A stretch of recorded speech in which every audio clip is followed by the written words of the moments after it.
Welcome to today's Explainer. I am so thrilled you're here. We are going to unpack two wildly different tales of expectation versus reality. Seriously, we've got two incredible stories today that mirror each other in the absolute most unexpected ways. One of them, it's going to have you literally laughing out loud. And the other, well, it's going to leave you profoundly inspired. Let's get right into it. Okay, let's dive into this. Today, we're plunging headfirst into two phenomenal stories of family drama. On one side, we're looking at what is supposed to be a high society royal romance that goes, well, hilariously wrong. And on a flip side, we'll watch a buried, completely forgotten dream actually construct an entire business empire. No spoilers on the twist endings just yet, but trust me, you'll want to stick around. So, Part 1. The Grand Swayamvar Illusion. Just imagine the sheer chaos for a second.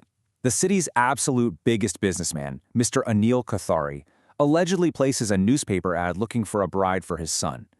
Now, when a mother-daughter duo, Sushma and Radha, spot this ad, they go into absolute overdrive. I mean, we're talking expensive saris, intense facial treatments, even walking practice. They genuinely believe they're prepping for a grand Swayamvar, that ancient, highly competitive bride selection process to become high society royalty. And this brilliantly illustrates just how crazy things get.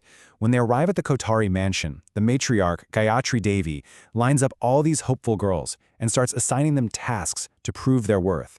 And by tasks, I mean sweeping with absolute precision, literally getting down on a floor to hand mop, washing actual mountains of dirty clothes, and cooking this massive feast, just to try and impress the family. But wait, the gauntlet doesn't stop there. They're changing sofa covers, swapping out bed sheets, making papads completely from scratch, and ironing endless piles of clothes. Radha, though, she is so determined to win. She pushes through and completes every single grueling chore, racking up the highest points. She even falls off a tall ladder while trying to clean the high windows. But she just pushes right through the pain, totally convinced this luxurious, easy life is waiting for her at the finish line. Which brings us to Section 2, a hilarious reality check. Okay, so Radha stands there victorious at the end of this grueling day, fully believing she's locked in her spot as the wealthy daughter-in-law. But right as she's about to claim her prize, an older woman steps in and declares she is actually the perfect fit for the role. And then, Gayatri Devi looks at these outraged families and drops a massive bombshell. She says, "We put an ad in the paper for a maid, not a bride." Turns out, the newspaper made a massive typo. The son is already married. Poor Radha literally just spent her entire day breaking her back, competing tooth and nail for a maid's job. Right. It's a totally absurd, funny situation. But it actually brings up a really fascinating point. What happens when a woman's household skills aren't just for chores, but actually become the foundation of a massive empire? Let's explore that in Section 3, A Forgotten Dream Resurfaced. This brings us to a young woman named Rashmi and her mother-in-law, Savitri. One day, while cleaning, Rashmi discovers this dusty, totally forgotten wardrobe. Inside, she finds a diary just packed with professional-level fashion sketches and these beautiful, intricate embroidery patterns. It turns out, these were Savitri's pre-marriage dreams of becoming a fashion designer, dreams that she essentially buried under years of raising her son and handling domestic duties after her husband passed away. But Rashmi, she completely refuses to let that talent stay hidden. She tells Savitri something incredibly powerful. She says, when you consider yourself only a mother-in-law or wife, the fear remains. Today, you are a designer. I just love that. With those empowering words, Rashmi pushes Savitri to dust off her old sewing machine. And defying all those societal fears and expectations, they set up a little boutique right there in the corner of their home.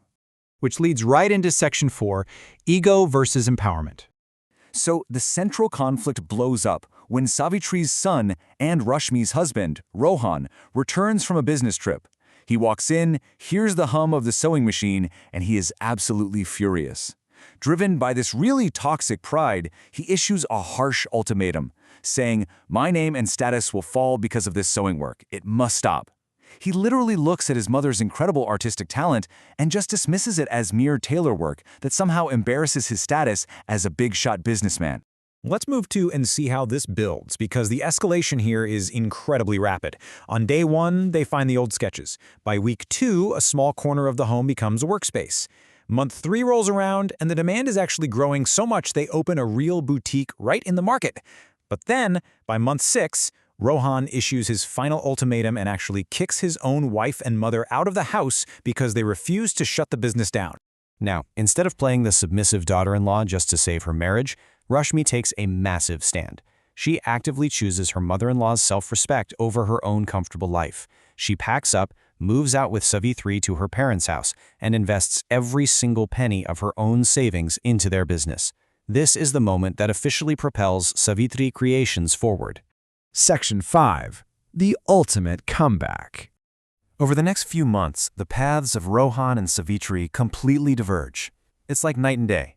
Rohan's business partner ends up scamming him, running off with company funds, and leaving Rohan totally betrayed, bankrupt, and alone. Meanwhile, Savitri enters a major city fashion exhibition, and her traditional designs, they become a massive hit. She's suddenly award-winning, highly profitable, and supported by this loving, extended family. Now, what's really interesting about this slide is this specific number, 1 million rupees, or 10 lakhs. At the exhibition, Savitri wins the Best Creative Award, and the cash prize is exactly 1 million rupees. It's absolute poetic justice, right? Because 1 million rupees just so happens to be the exact amount of the crushing debt that Rohan has been left with. So Rohan, having literally lost everything, shows up at the exhibition in tears, begging for forgiveness. He finally realizes his fake prestige meant absolutely nothing. And Savitri, demonstrating just immense grace, delivers this beautiful message. She tells him, "This money is not mine, it is ours. Pay off your debt, we will start again together." She graciously steps in to save the very son who threw her out, rescuing him from total financial ruin. From there, Savitri Creations actually evolves into a global family business. Rohan joins the team, completely humbled by the whole experience. He leverages his sharp business and marketing skills to secure international export orders. They even land a major deal in America. He finally ends up giving his mother's brilliant designs the global stage they always deserved. We've looked at two very, very different stories today. One where a woman's domestic labor was unknowingly tested for a maid's job, and another where a woman's hidden domestic talents built an international empire. So I want to leave you with this final provocative thought. Are we truly valuing the unseen labor and hidden talents of the women in our own homes? Take a moment to really think about that. Thank you so much for exploring this explainer with me today. Keep learning, and I'll catch you next time.